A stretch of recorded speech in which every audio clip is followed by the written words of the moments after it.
ராஜ்யசபா தேர்தலில் கொறடா உத்தரவை மீறி ஓட்டளித்த தேமுதிக அதிருப்தி எம்எல்ஏக்கள் 7 பேரை கட்சியிலிருந்து தற்காலிகமாக நீக்கி கட்சித் தலைவர் விஜயகாந்த் உத்தரவிட்டுள்ளார். இதன் மூலம் சட்டசபையில் தேமுதிகவின் பலம் 22 பேர்களாக குறைந்துள்ளதால் எதிர்க்கட்சித் தலைவர் பதவியை விஜயகாந்த் இழக்கிறார்.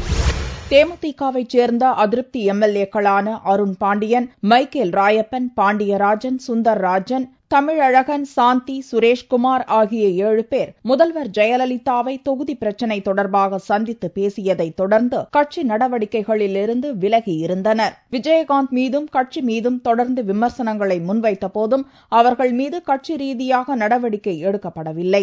ஒருவேளை அவர்கள் மீது நடவடிக்கை எடுத்து கட்சியிலிருந்து நீக்கப்பட்டால் எதிர்க்கட்சித் தலைவர் பதவியை விஜயகாந்த் இழப்பதோடு 23 எம்எல்ஏக்களை கொண்டுள்ள திமுகவுக்கு அப்பதவி கிடைப்பதற்கு வழி ஏற்பட்டுவிடும். இதனால் நடவடிக்கையை ஒத்தி போட்டு வந்தார். ராஜ்யசபா தேர்தலில் 23 எம்எல்ஏக்களை கொண்ட திமுக சார்பில் கனிமொழி போட்டியிட்ட நிலையில் அதிகாரப்பூர்வமாக 29 எம்எல்ஏக்கள் பலம் பெற்றிருந்த தேமுதிகவும் வேட்பாளராக இளங்கோவனை களமிறக்கியது. அவருக்கு ஓட்டளிக்கும்படி கொறடா மூலம் அதிருப்தி எம்எல்ஏக்கள் 7 பேருக்கும் உத்தரவு பிறப்பிக்கப்பட்டது.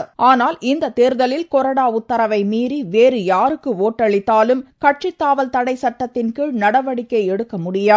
இதனால் அதிமுக கூட்டணி வேட்பாளர்களுக்கே தேமுதிக அதிருப்தி எம்எல்ஏக்கள் 7 பேரும் ஓட்டளித்தனர். விதிமுறைப்படி ஓட்டுச்சீட்டை தேமுதிக ஏஜென்ட்டிடம் காண்பித்துவிட்டு ஓட்டு பதிவு செய்தனர். இந்நிலையில் இதுவரை அவர்கள் மீது எந்த நடவடிக்கையும் எடுக்காமல் இருந்த கட்சித் தலைவர் விஜயகாந்த் தற்போது அவர்களை தற்காலிகமாக கட்சியிலிருந்து நீக்கியுள்ளதாக அறிவித்துள்ளார். சனிக்கிழமையன்று வெளியிட்ட அறிக்கையில் இதை தெரிவித்துள்ளார். ஆனால் இதுகுறித்து கருத்து தெரிவித்த அதிருப்தி எம்எல்ஏக்கள் இந்நடவடிக்கை மகிழ்ச்சி அளிப்பதாக தெரிவித்துள்ளனர். கட்சியிலிருந்து நிரந்தரமாக இவர்கள் நீக்கப்பட்டால் தனி கட்சியாகவோ அல்லது தனி அணியாகவோ செயல்பட முடியும். தற்போது அதிருப்தி எம்எல்ஏக்கள் கட்சியிலிருந்து சஸ்பெண்ட் செய்யப்பட்டுள்ள நிலையில் பிரதான எதிர்க்கட்சி என்ற அந்தஸ்தை தேமுதிக இழப்பதோடு எதிர்க்கட்சித் தலைவர் பதவியை விஜயகாந்தும் இழக்க நேரிட்டுள்ளது.